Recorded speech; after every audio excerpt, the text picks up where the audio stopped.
Hello and welcome to another episode of the Soul and Body Show. I am the author Curt Williams Jr. and you can call me Curt.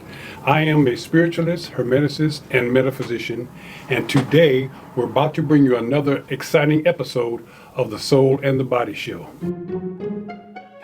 If you should awaken,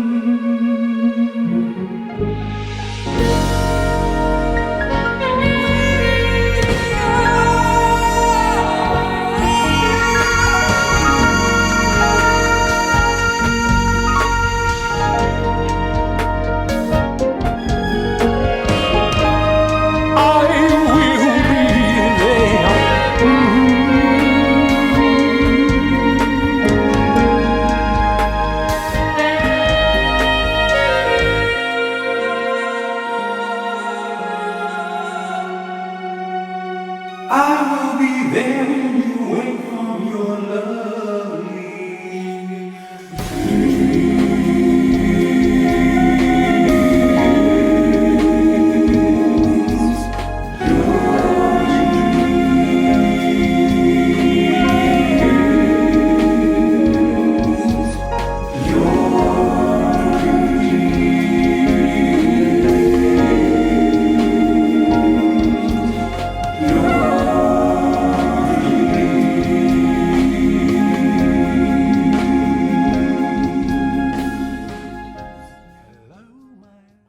The last time I was here, I explained that we are about to go into the deep, the very serious part of the book. We are going to explain exactly who and what were the Elohims of the book of Genesis. In a way that the Bible basically says they're beings that came from heaven. But if you ask anyone what is heaven, they're going to tell you, well, you know what heaven is. Okay, well, now we know exactly what heaven is and exactly what heaven is not. And so we have names, addresses, and, well, we don't have phone numbers, but we do have name, address, and relatives of who those Elohims were. The first of the Elohims to come from heaven was an Elohim by the name of Alalu. Alalu is the Elohim that discovered this place. It was only by chance he was actually escaping from the place where he was from, the particular heaven where he was from, but it's actually not a heaven at all. It's simply another planet, to be honest with you, on the what we call the outer rim. It's on the outer portion of our particular solar system, so far away that they can only travel here during certain kinds of stellar positioning. When their planet becomes close enough to here, they can travel here. And we've timed that out to be a period of about 36,000 years, every 36,000 years. And we know they left here about half that time. So in about another 18,000 years, they will be back to claim their whatever they want to call it. They are our progenitors. They are the ones who created us. Somebody asked me, are you saying we were created by aliens? Well, would you call your parents an alien? No.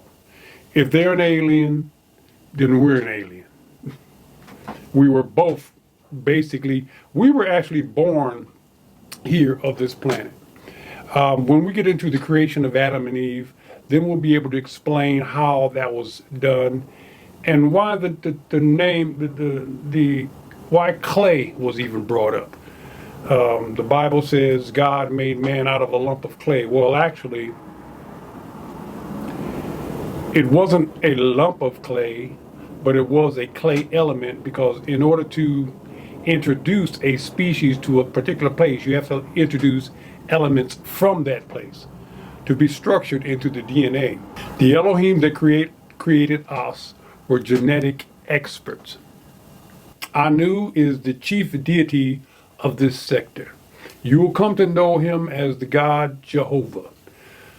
This is the family of Anu. Chapter 15. The Family of Anu. In order to save his own life, Alalu knew that he need only to occupy his mind on something that he loved. Something that he loved more than life itself.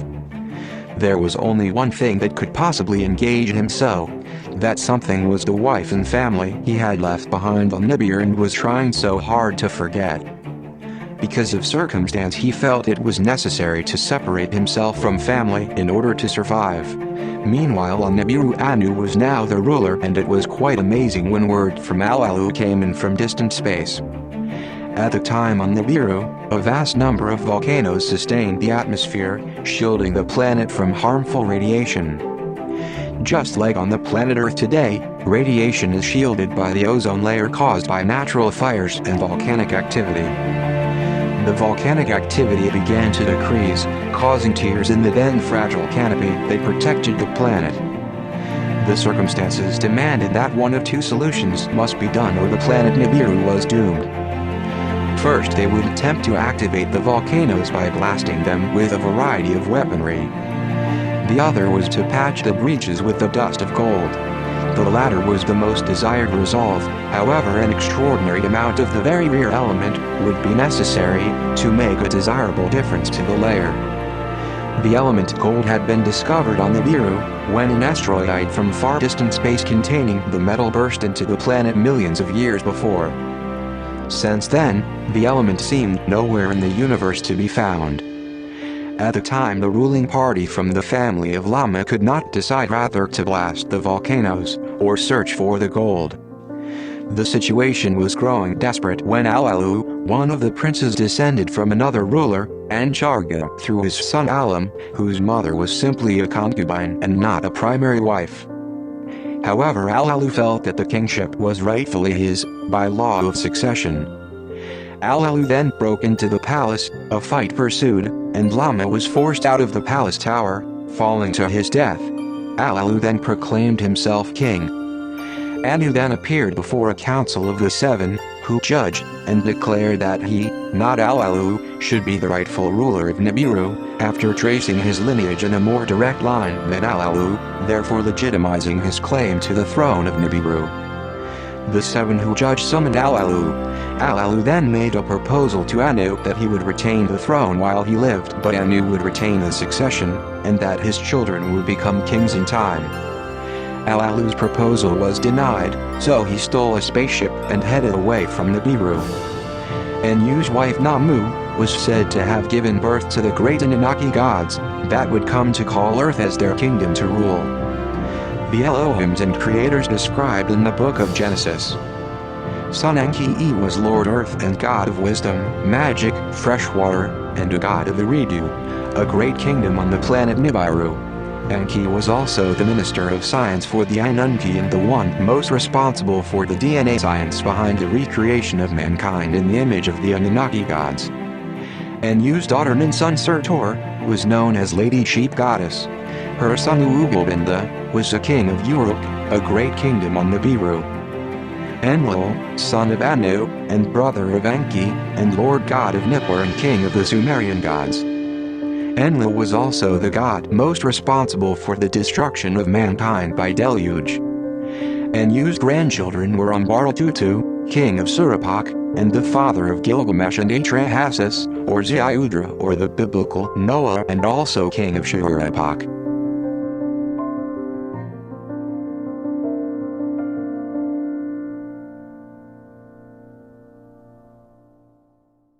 Welcome back. Today is a very interesting topic. Today we will be discussing the first things the Elohims did when they came here. They terraformed and conditioned the planet. They dug out the Tigris and the Euphrates rivers to create their home base. Now, these Elohims knew that they had to have nutrition. So they brought, before they came, they had basically drones and unmanned ships that came and took care of a lot of things. They were managed, of course, by actual beings. Just the same way we would do things today is the same way they did it. But they knew they needed grains. to eat, for instance. So they ate meat. That's where we got the idea from. So they brought the cows with them. They brought the sheep. The sheep were brought here for many reasons. Sheep are pretty amazing because you can take the wool from a sheep and create your clothing. You could take the bones from the sheep and create things like needles to sew with and fish hooks to go fishing with. These beings knew exactly what they needed to bring a species to this particular planet. So we're talking about all the things you ate, the fruits and the vegetables and all this, and they made sure that everything they loved came here. If it wasn't already here in the oceans, they brought it with them. Introducing Terraform. Chapter 16 Terraform. Before the main party began to organize a mission from Nibiru, drones were sent to set up reconnaissance. The machines carried out their missions for several days, until suddenly they came to a stop and disappeared. Suddenly, quakes and bombs began to be heard and felt all over much of the planet. So great were the seismic events, that no spot on Earth was left unshaken. Unimaginable were the giant machines that were now seen, and the multitude of vessels they were released from. Hundreds if not thousands of pieces of apparatus were engaging the mountain tops and valleys all over the world. In riverbeds they sat, and on oceans near shorelines. Constructed they too, buildings like laboratories being organized in remote and extreme places. More and more did shockwaves persist. So too was the strain on the great oceans, and all configurations of waters. The shock waves began to pound 50-foot surges upon glaciers, shorelines and passages. Then appeared in the skies, great balls of lightning, crashing down onto valleys, gouging out miles and miles of material. These machines seemed to be creating rivers and lakes. Mighty rivers were stretched from seashore to seashore, to create canals, causing oceans to burst through mountains, in search of places where their flows would come to an end, creating great lakes and swamps. Large and powerful were the devices that were breaching soil, that they created water holes near deserts, that would soon turn deserts into oases. Tunnels would they also make, as waters flowed underground for what seemed to be wells, and channels for irrigation. Risen to high elevations, where snow-capped mountains could flow streams onto flatlands, to bring minerals to feed new and numerous forms of edible vegetation. Burst they then into mountain rock, creating tunnels, which later revealed their need to mine much-needed minerals. These elements from the planet's crust seemed to be the primary reason for the mass reconditioning of the planet. Next came the flying machines that seemed to drop seedlings and materials onto vastly cleared flatlands. They, in short time, produced an array of vegetation that they later found to be such things as corns, and wheats, and rye. There were also barleys, and tobacco, and seasonings of peppers, and spices. Out from what seemed to be laboratories came animals, big and small, that had never been seen anywhere on the planet. It became obvious that these beings discovered the ability to create genetically most anything imaginable. There was little need to bring livestock from whence they came. They could quite simply recreate them, any and everywhere they pleased. There were animals that later became known as cows and goats, pigs and hogs. There were cats and rodents and bears and dogs. They made wolves and camels, horses and frogs. Anything that the planet did not have before, it now had in abundance. Trees had fruits that had never been seen, and trees bore woods to build things unseen. They made monkeys and apes and things unknown, like bats and bees that made honey in cones. It became obvious that they recreated creatures after creating sources of foods to sustain them. Most probable was that the food sources were for the creatures, but the creatures were for them. Or perhaps both.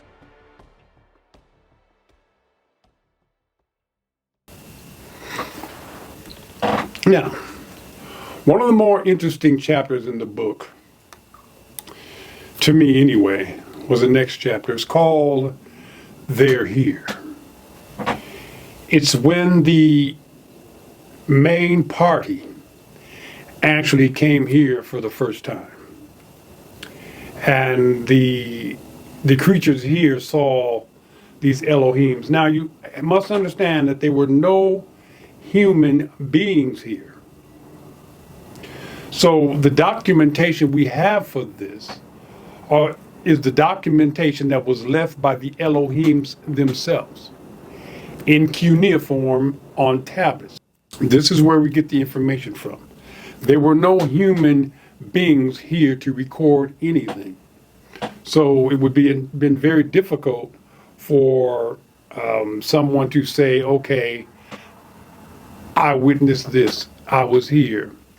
That's why you get a lot of this biblical answers biblically, like, who wrote the Bible? Men under the anointment of God.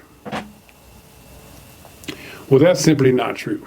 It's men under the anointment of who told them what to say. If you can call that an anointment. Men under the anointment of the people who wanted them to say exactly this.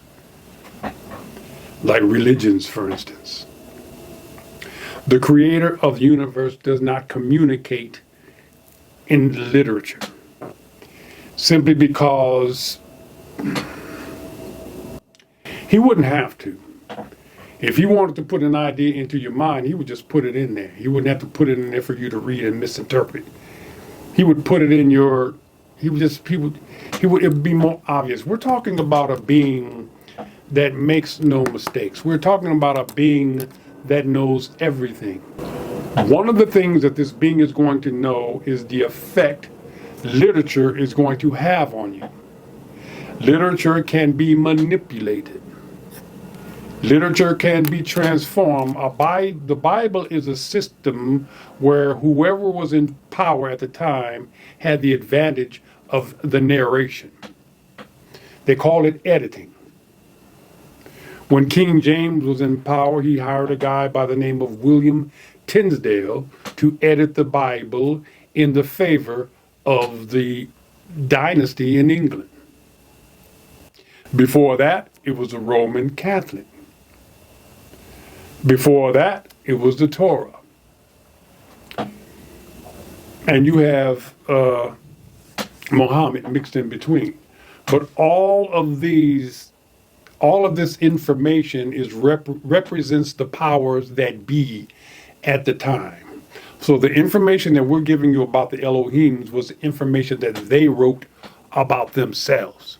And this is 500,000 years before there was a mankind. That's why this information is so amazing and appealing, because the Bible being 4,000 years old and its concepts and its ideological stories, how could that preempt anything that was written thousands of years before? And actually, when you get into the Sumerian tablets and you start to understand these things, the way the Elohims of Genesis did things makes all the sense in the world. Everything they did makes sense. When it says they made man in their own image, well, that was a problem for them, because the person that was overseeing the operation did not want them to create them in their image. They were created to be a workforce, not to be a partnership to the Anunnaki. So they became a problem, and later on we'll get into that. That's why there was a flood, because they wanted to kind of get rid of all these people. They wanted to get rid of them for two reasons. Number one, they knew they weren't supposed to be creating them in the first place. Number two, they wanted to get rid of them simply because, well, as they put it, they were loud and messy. It takes a long time to bring a species up to some kind of civilized. It takes thousands of years to do so. You don't come from nothing to knowing things. That's why the story of Adam and Eve in the Garden of Eden always bothered me. How was Eve supposed to know anything, much less if she got the wrong answer, if she did the wrong thing? That would place sin on the rest of the world, and people would have to go to hell for it. Please, please think about that. Think of the implications of that. Think of a being that was just created. I have a granddaughter. When she was 3 years old, if she was standing somewhere and a snake walked up, crawled up, and started talking, the first thing she would have said was, "What's that?" That's what she said about everything. What's that? When she didn't know. How was Eve supposed to know the importance of that snake? How was Eve supposed to know what a fruit was?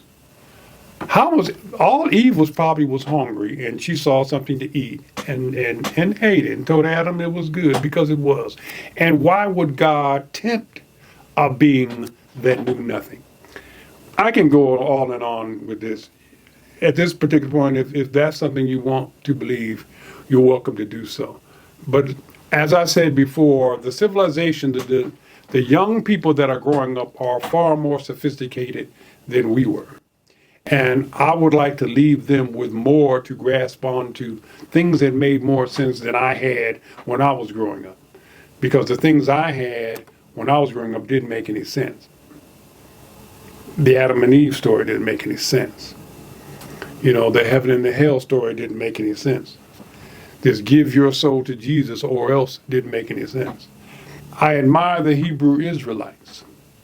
I admire all of them for their passion and their understanding, but if they're doing all that marching and they're doing, writing the book from Hebrews to Negroes, if all that means is that they get to go into the building first and sit in the front row, they can have it. Me personally, I like to make an entrance. So I don't want to be the first one there. But if it's important for you to be the first one to enter the kingdom of heaven, you can have it. I welcome that. I'm going to be about a couple hours late. After everybody gets seated, I'm going to come in. If there was such a place, that is how I would do it. I would be fashionably late. Yeah.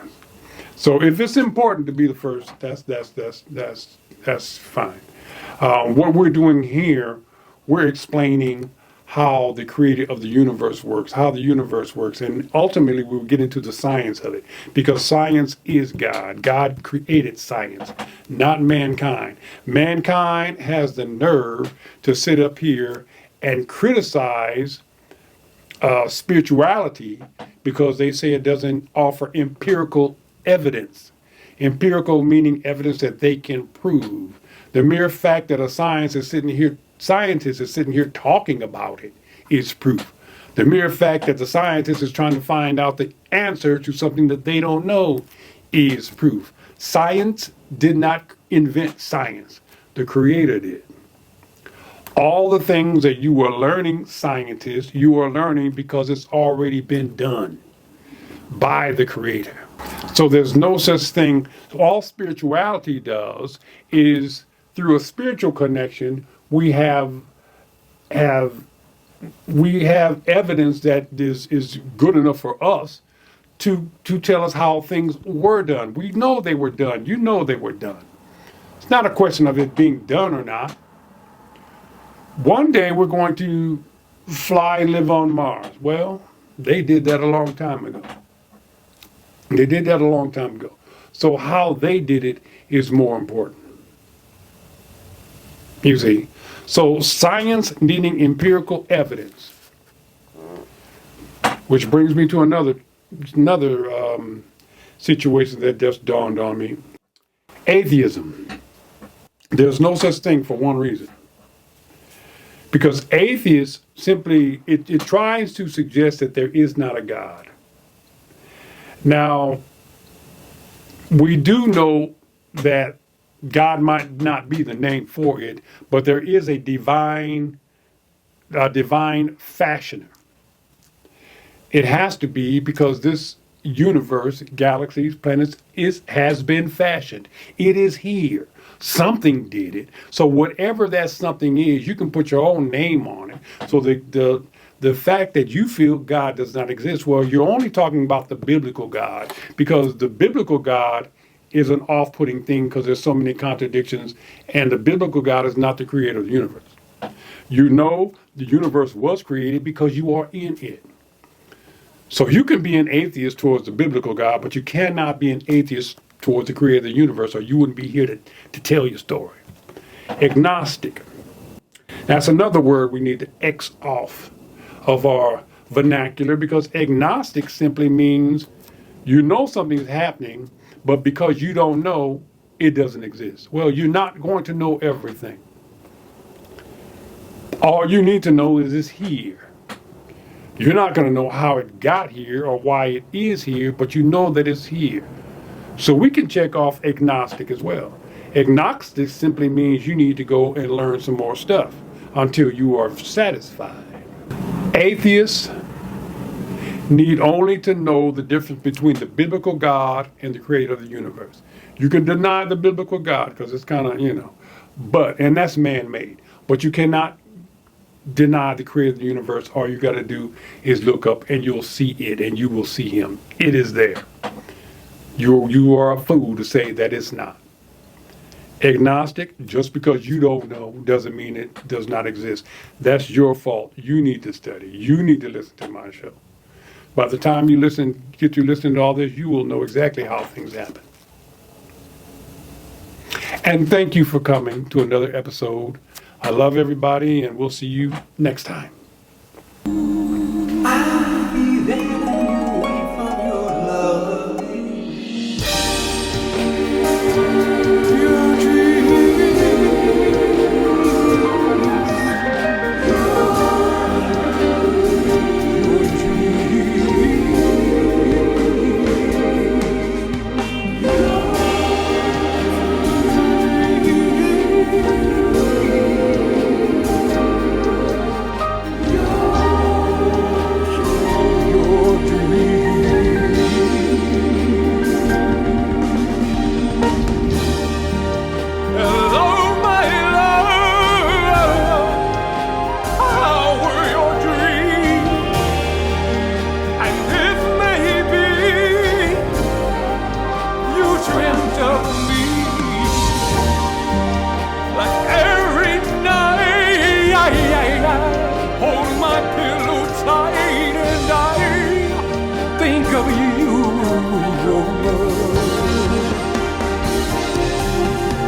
four,